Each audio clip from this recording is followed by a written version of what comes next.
Viva Voz, com Vera Magalhães.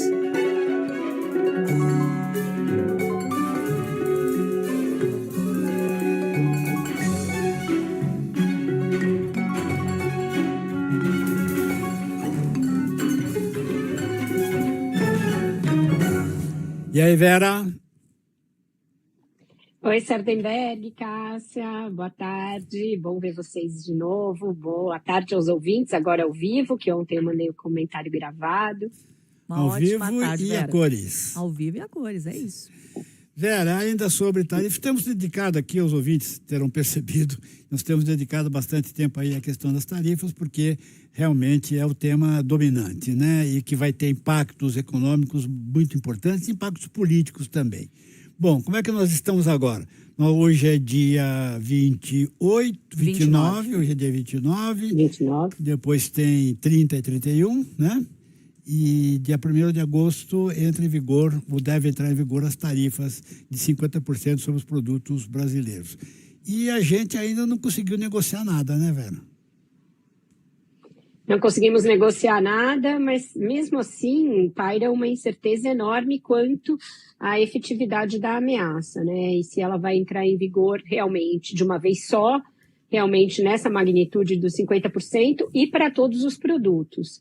O secretário do Comércio norte-americano, Howard Lutnick, deu uma entrevista em que ele já abre brechas para exceções. A gente não sabe se essas exceções também atingiriam o Brasil, uma vez que, no nosso caso, o presidente norte-americano condicionou a tarifa de 50% a questões políticas que vão além só do comércio.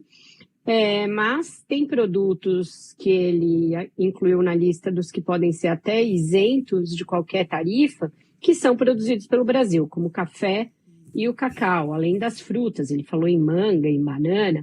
Enfim, são produtos de não muito valor agregado, a não ser o café, e que não são tão relevantes na nossa pauta de exportação, mas o que eu estou dizendo é que já se começou uma conversa de abrir algumas exceções e abrir algumas brechas.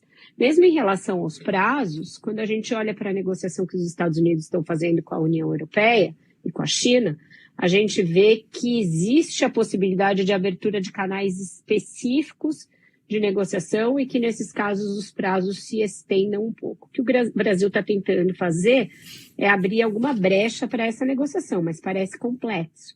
Existe aí um pleito do governo brasileiro para excluir alguns produtos importantes para nós da tarifa, como os alimentos e os aviões produzidos pela Embraer, mas não tem nenhuma resposta a esse respeito.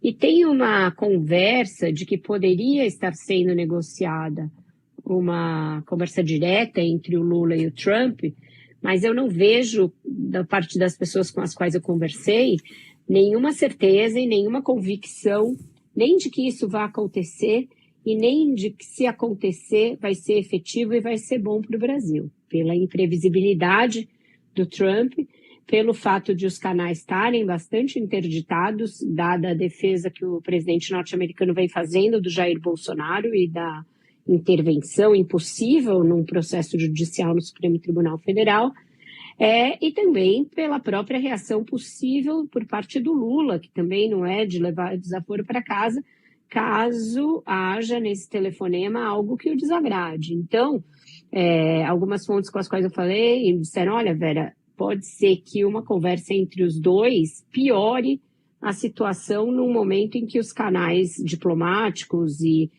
dos negociadores comerciais estão tentando obter algum avanço mais técnico nas negociações. Então, ninguém tem certeza de que seria entre o Lula e o Trump. E, Vera, em relação ao que o governo está preparando ou começando a preparar, sobre o que seria alguma espécie de reação a essa tarifa, se de fato ela entrar em vigor na sexta-feira, a gente já tem alguma coisa mais concreta?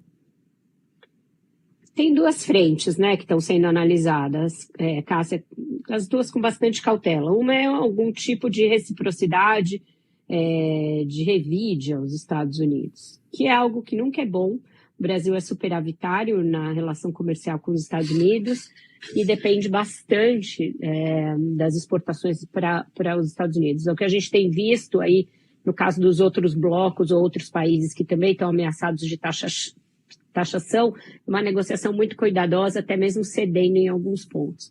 Acontece que o que o governo diz é que, no nosso caso, o que o Trump exige que o governo brasileiro ceda é impossível de ceder, porque diz respeito à nossa soberania e, inclusive, é impossível o Poder Executivo intervir no Judiciário. Então, tem uma discussão sobre se vale a pena subir o tom e ameaçar algum tipo de retaliação, etc., ou não. O outro lado da reação é a construção de um plano de contingência, um plano para o Brasil evitar o pior, uma vez configuradas e confirmadas as tarifas. E aí, o que está se discutindo é aquilo de sempre, subsídio.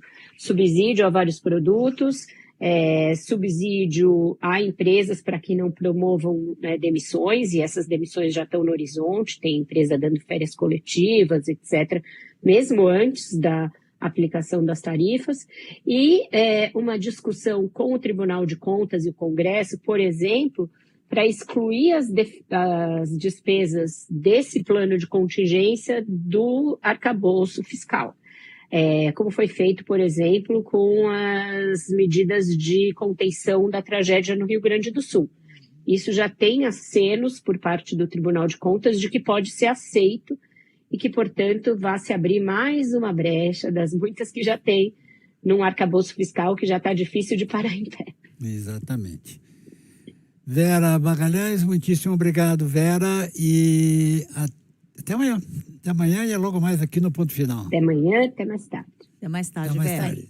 Até mais. Parabéns para o Globo, que hoje é aniversário do jornal de 100 anos. Eu vi que você falou logo na abertura, mas eu também, assim como Sardenberg, como colunista do Globo, deixo aqui a saudação ao nosso Bravo Matutino. O Bravo Matutino era o Estadão, era um outro livro, mas eu vou me apropriar um pouquinho do título aqui. Tá certo.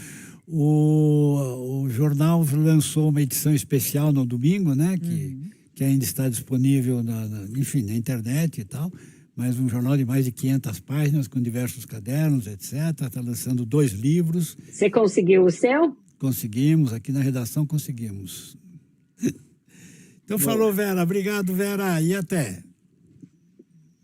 Tchau, gente. Até mais. Até mais.